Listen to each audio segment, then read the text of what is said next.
What business owners need to do is actually think of their business as an asset rather than just growing the revenue. And they need to think of their business through the buyer's lens. What makes their business a risk to someone acquiring it today, and how do they reduce that risk?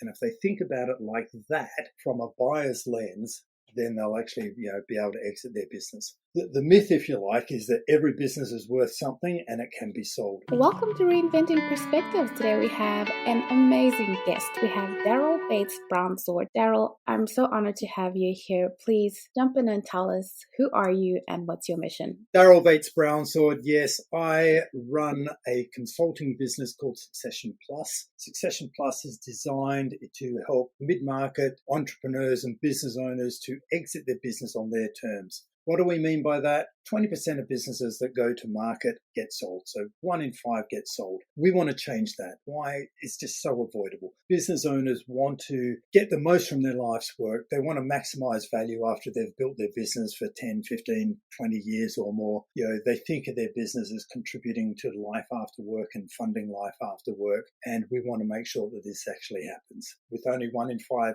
actually going to exit succeeding, that's not enough. That's disappointing for too many business owners. And then those that do actually sell, most of them end up in some sort of earn-out agreement. And we all know that earn-out agreements just don't work. That's what we're all about, helping business owners prepare their business so that they can exit on their terms and maximize value. The business is called Succession Plus, and we've got consultants in Australia, New Zealand, and the UK. I'm Australian. I happen to be based in the UK. Most entrepreneurs, when they think of that exit, their ears just go up a little bit, Darryl. Like it or not, every entrepreneur is going to exit their business one day. Whether they plan it or not, they're going to exit. Let's do it on their terms. What's the biggest misconception about selling a business? The biggest misconception is that every business can get sold. I've worked with a lot of business owners that say, hey, look, Darryl, I'll just keep growing the revenue of my business. And if I keep growing my revenue of my business will get big enough. And one day, some knight in shining armor is going to roll up on their golden horse and just offer me a bucket load of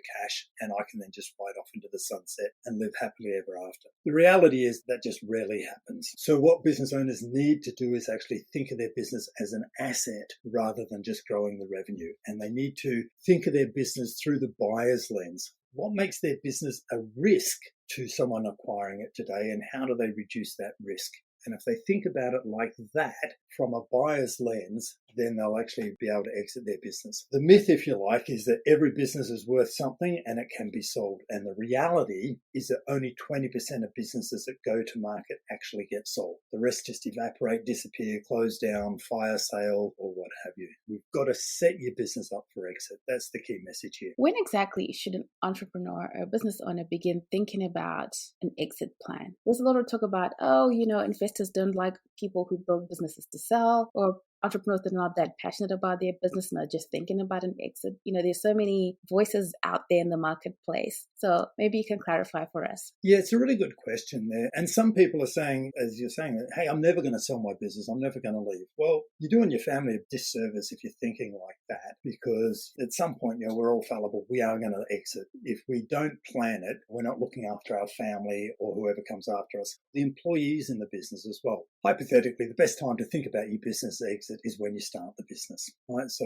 begin with the end in mind. How are you going to exit your business? Because there's so many options of how you will exit your business, whether it's family succession, employee ownership is becoming more popular, or trade sale or IPO or sell to a competitor, what have you. You need to know what your aspirations are. Now, some business owners come to us thinking, hey, look, they'll leave it to the end and they'll go, look, I'm just so stressed and frustrated. I need to get out of my business. I want to sell it now. Can't help you. We can't help. A broker or a corporate finance house might be able to help you. But if we want to maximize value and if we want to exit on our terms, you need to start planning 3 years beforehand. Why? Because buyers are looking for a series. They want to look at your revenue. What's happened to your financials over the last 3 to 5 years? They want to see growth. They don't want to see plateau. The more we can work on it and demonstrate that the business is less dependent on the founders of the business, the more attractive it becomes. So 3 years minimum, prepare your business for exit. Now, sometimes I say to business owners, hey, look, it takes 3 years to prepare your business for exit. You can do that before the transaction, or you can do it after the transaction. After the transaction is what's known as an earn-out period, and we all know that earn-out periods just don't work, and that's a classic example of not exiting on your terms. We're trying to avoid the earn-out as much as possible, because that's just, the buyers dictating terms. Founders just are terrible employees working for someone else. So we want to avoid that as much as possible for everyone's benefit, really. Building your business and considering it as an asset. I think that's really important. Darryl, if you could talk us through some of the terms, I think some of our audience may not be familiar with. You mentioned an earnout, and you also mentioned a couple of options in terms of exit. So an earnout is basically when a buyer says, hey, your business isn't ready for exit. And as it is, it's too big a risk. Typically because the business is too dependent on the founders' day-to-day roles in the business. The founders are often the best salespeople or the best technical people in their business, depending on what sort of business it is. And their whole identity is locked up in being the business owner and being the key point central to that business. From an exit strategy, that's terrible. That's the worst thing you can do. So an owner or an acquirer comes in and says, hey, look, I'm interested in buying your business. Oh, I can see the business is dependent on you. Well, what we need to do is have an agreement. I'll buy the business from you for this much, but I will give you this much up front. And over the next 3 years, you can earn the rest of this out. And the earn out is based on you being involved in the business over the next 3 years and you making sure that all of those forecasts that you put in place will actually be achieved. There'll be some other terms and other conditions, but it's basically saying the business is too risky to acquire without you being involved. I need to lock you in to make sure that I get the return on my investment. So that's an earn-out period. In terms of the different types of exit, what's becoming more popular is employee ownership. So employee ownership is where the founders are basically saying, hey, look, I wouldn't be here. I wouldn't be this successful in a business and as a business owner without these fantastic employees who've helped me along the way. It's a team effort. These guys have been with me from startup to where we are now. It's just awesome having them involved. One way I can reward them is I can sell my business to someone else and give them some sort of bonus. Depending on which country you're in, there's different rules and requirements, but all developed countries have got some sort of schemes in place where there are tax benefits if we sell our business to the employees. Now, selling the business to employees, it's an amazing strategy and it's a great initiative, but it has to be done right. We have to make sure that the employees are skilled up and we educate them into how the business is run and all the key nuances of the things that the founder has typically done over the years. There are structures and trusts that can be created for the employees to acquire the business with no money up front and no risk, and the owner is paid out from future profits. So they effectively, really crude terms here, they effectively set up a structure,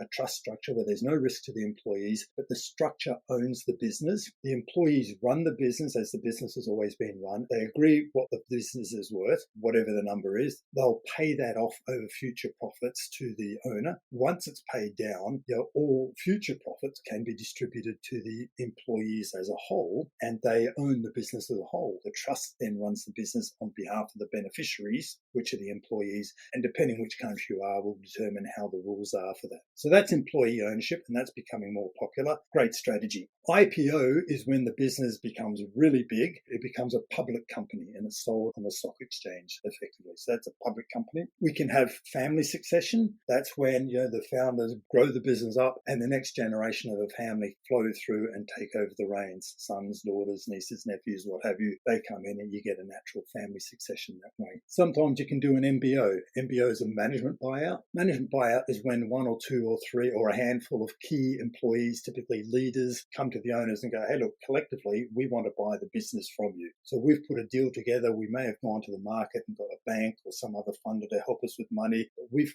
financed this and we want to buy the business from you as a collective. So that's the combination of the leadership team. That's a management buyout. Trade sale is effectively when I sell my business and it's sold to someone else in the trade. So typically a competitor. Now, that's good and bad. It's good for competitors. They want to buy a business. They want to buy effectively your client base and expand their business. Growth through acquisition is good. From a selling strategy, you're not going to get the highest revenue. You're not going to get the highest valuation for your business because they don't want to buy your systems, your brand. They might want to buy your proprietary product or your intellectual property if you've got it, but they just want to expand their client base and acquire your clients. The sweet spot is when you make your business attractive to a strategic buyer And a strategic buyer is typically someone who doesn't already operate in either the geographic area or the product area in terms of the products that you've got. So what they're saying is that your business as a standalone entity is a complete package. It does everything itself, and your business would make a really nice contribution to their overall product portfolio and their business portfolio, and it would add to it. It would add strategic value to their business as a whole, and your business is already standalone. It doesn't need any additional management support to keep it going. So in that scenario, they're going to say, you can bring more value to our business, we'll pay you a bit more for it. It's more attractive to us to buy your business than to start from scratch and build something from the beginning. They're probably the main areas and some of the more common areas. And I guess the things we don't want to talk about is a fire sale or a collapse. I was talking to someone earlier this morning. She ran a manufacturing business. She sold the brand. She didn't prepare the business for exit. All she was able to do was just end up having a bit of a brand that was a little bit of attractive. She sold the brand to a competitor. She had her premises. It wasn't an attractive lease, and she had all of her equipment left over. So all she could get for that was basically fire sale price on her equipment. And she says, I'm a great example of what happens when you don't prepare for exit. Just a quick ask. If you're finding this information helpful, please share it with someone that you know would love this conversation and would find this information beneficial. Thank you again for listening in. And let's jump back into our conversation. Darryl, our audience is early entrepreneurs. So to them, they may be thinking, okay, as I'm starting out with my business idea, Darryl, and I'm hearing all these options and I don't know much about them, is that the point in which I engage someone at idea phase or at beginning phase, or what should I just begin to mentally do in my mind in preparation for that kind of a planned exit? What you could do is you can come to our website. We've got a white paper called 15 Tips to Increase the Value. I'll give you a link to where that is. And it's just a free, couple of pages, which start the education process, I guess. It's all the 15 top strategies that you could put in your business that help you start thinking from a revenue perspective to what increases the asset value of my business. So there's one thought. If you really start up in early stages, you may want to think about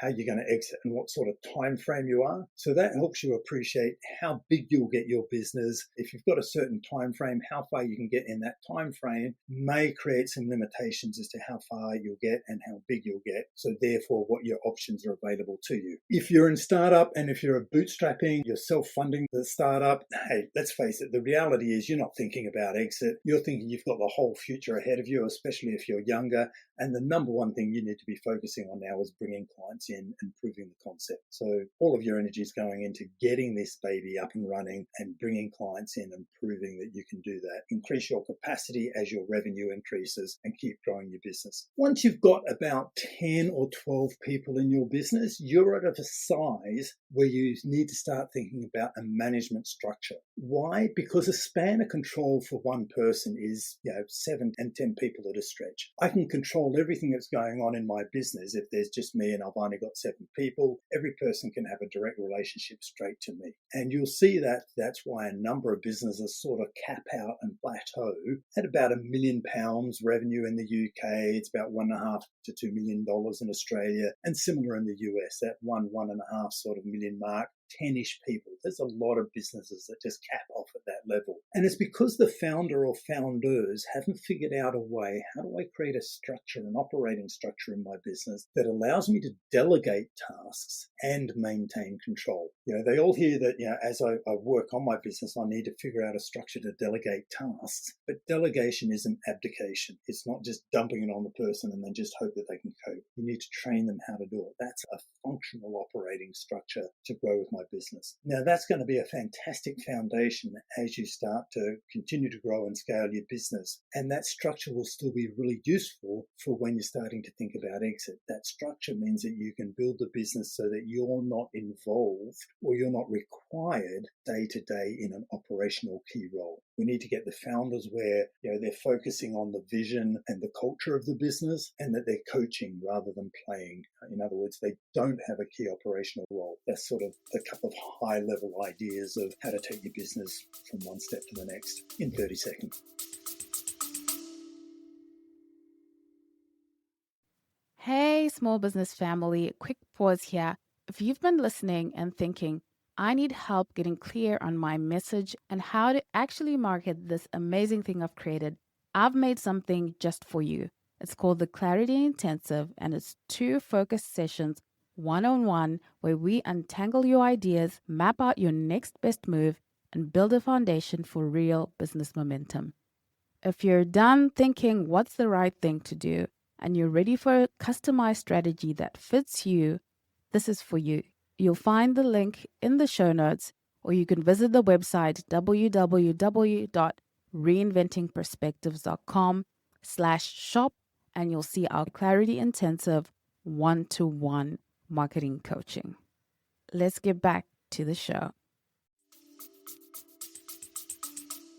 The advice that new entrepreneurs get, especially now where every person is sort of being told you need to turn your company into a company that's driven by a personal brand. I wonder then, how does that play out if you're thinking about a planned exit, if you are sort of maybe not functional, operational in the business, but you are sort of the brand of the business? Well, here's where I'm going to deviate from common thinking. I think a personal brand is a crazy way to go if you're thinking about building your business. If you're thinking of your business and you're thinking of your business as an asset, you don't want the business to be centered around you as a brand. The more the business is reliant on you, the less your business is attractive to be sold. It could be a fashion brand, but if that means you're the key designer, then if someone wants to acquire the business, it suggests that the business relies on you being there for the ongoing success of the business. That's a weakness from a valuation perspective. Now, if we extend personal brand and think of it as a reputation and go, what's the reputation of the business? What are the brand values we want associated with the business? What do we want the business to be known for? Then we can start focusing on client journey and customer experience around that brand journey. And we need to make sure that we deliver that consistently and repeatably and reliably. Because if we're not setting expectations for the customer journey, they'll arrive at their own. So the more we forecast and say, here's the expectations, here's what we promise to deliver you as a brand, you can control that. If you don't put any messages out about what you can expect from us from a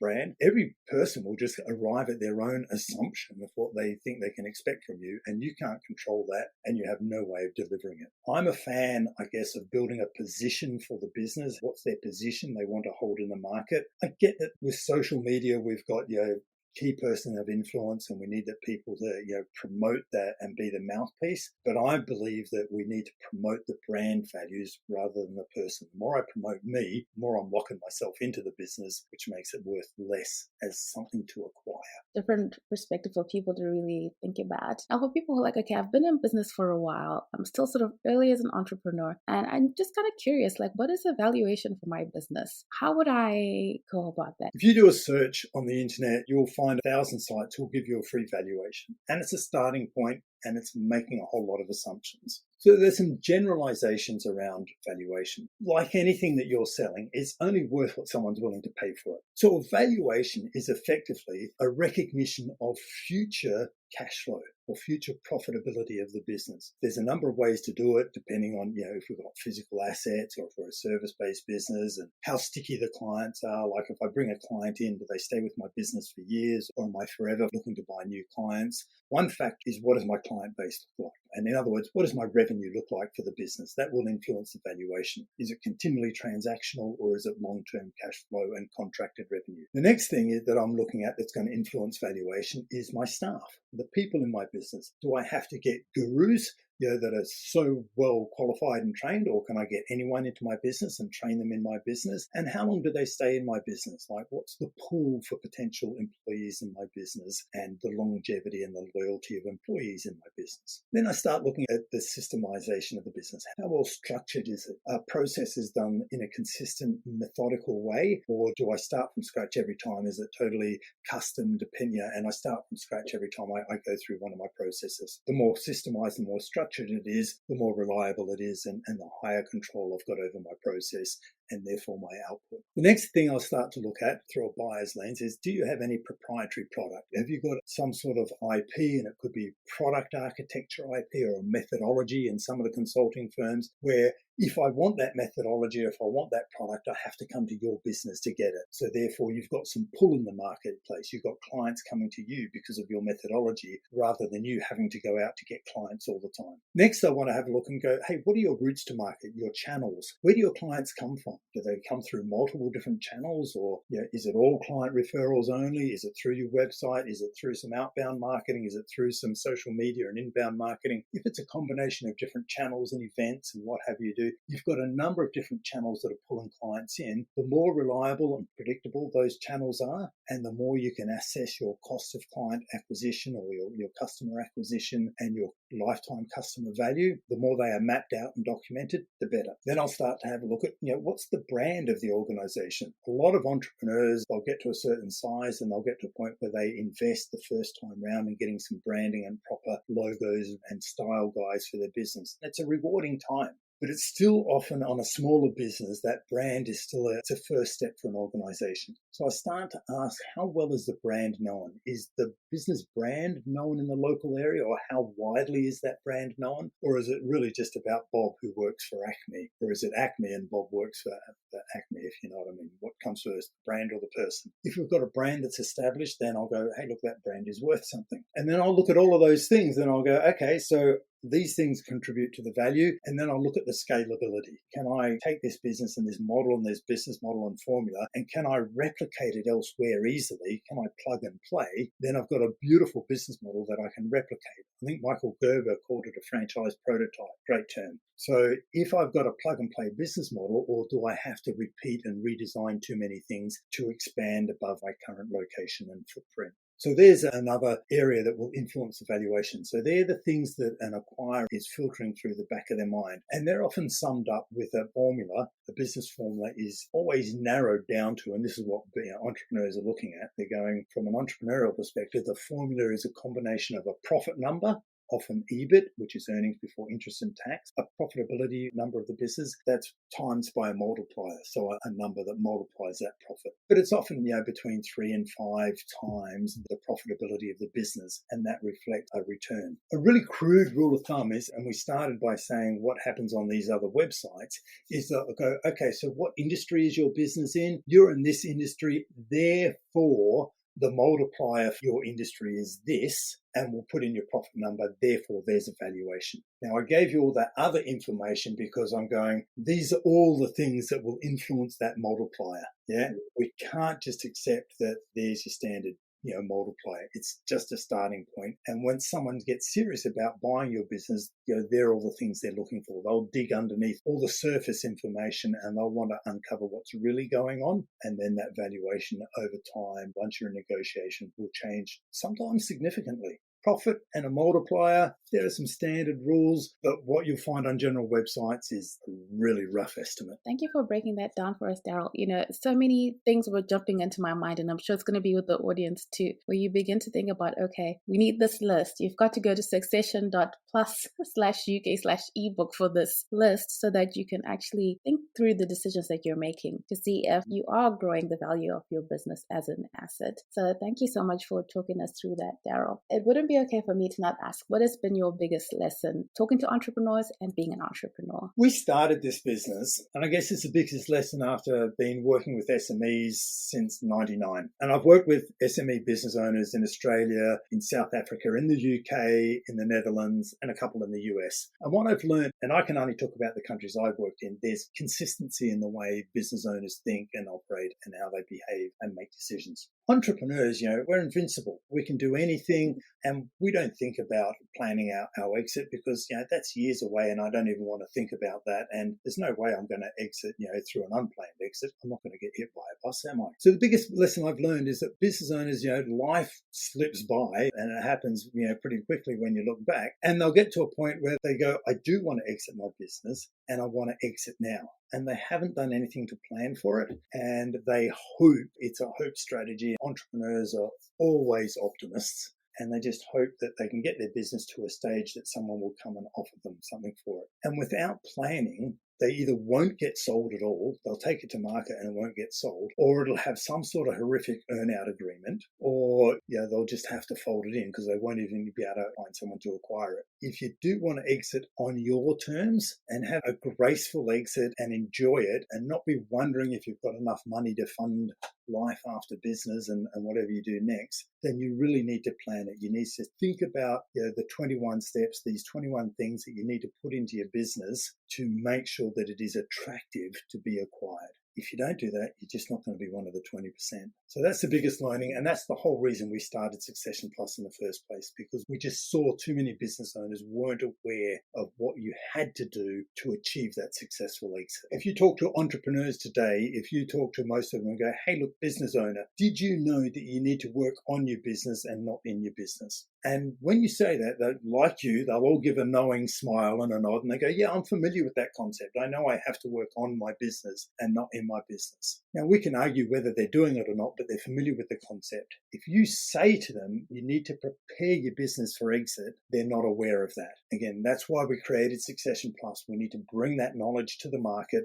We need to let business owners know that you have to actually prepare your business if you want to exit on your terms and get the most from your life's work. Darryl, what is the number one book that you'd recommend to someone who's early in entrepreneurship? One that you think is really impactful for this early stage? The first one I read when I started was The E-Myth by Michael Gerber. You've got Traction by Gino Wickman. It's also a great read. From the cultural perspective and getting the balance, it's probably a bit dated now, but it's still relevant. The principles, and they're the 7 Habits of Highly Effective People by Stephen Covey. Those 3 books have probably had the biggest impact. There's a number of books around them. There's Scaling Up. And there's, of course, our book called Enjoy It by Craig West. Craig West is the founder of Succession Plus in Australia, which basically captures our whole methodology and process of, I talked about the 21 steps. It's captured in Enjoy It. So clearly that's the book I would most highly recommend. Thank you for that, Darryl. Now, my last question is always, what has faith meant to you on your journey? Ending up where I am. I'm a sort of didn't want to die wondering, so I always took a couple of chances. So I guess fate for me is starting on a journey 20 odd years ago as being an entrepreneur and self-employed. Craig West, because I worked with Craig in a client space sort of 18, 20 years ago, and we remained friends. I left Australia, moved to the UK, carried on in other works of business. The circle of life is 3 years ago, we joined forces in business and the Succession Plus business to the UK. And why we figured there's a whole lot of learnings and awareness for entrepreneurs and business owners in the UK that could benefit from some of the latest thinking. And we've also expanded. We've built software to support the business and we've launched that into the US as well. So fate is, I guess, always seeing the bigger picture, always learning and maintain those good relationships in your life and good things will happen. People have to listen to this and listen to this again because there's just so much in it, and get that book and read that book because I think it really will challenge a lot of the things that are sort of being talked to people in the marketplace. And I think it's a really important conversation to have. So thank you so much, Darryl. And where can people follow you online? So where I'm most active is we've got LinkedIn profile. We've got the website succession.plus. Wherever you are around the world, you can get there and that'll take you to a local site. You can download a free copy of the ebook. Got a printed version, but you can get an ebook version of Enjoy It, which is the book that Craig wrote from our website. And I host my own podcast. I host a podcast called Exit Insights, and that's where we share the story and I speak to all sorts of entrepreneurs and business advisors from around the world, sharing all of their top tips on how to prepare a business for exit and all of the lessons learned on exit planning and working with other business owners to get there. So the podcast Exit Insight is where you'll get all the latest thinking from me. Thank you so much, Darryl. Thanks for having me, Priscilla. I've really enjoyed having a chat with you and sharing thoughts on how to exit your business on your terms. I hope you got a lot of information, a lot of actionable things out of these episodes. Please, 2 huge favors from you. Please let us know what kind of things you'd like to hear. And if you really love the episode, please support us by going and leaving a review in your podcast listening app. Thank you for choosing to spend your time with the Reinventing Perspectives podcast. We value you. See you again next week.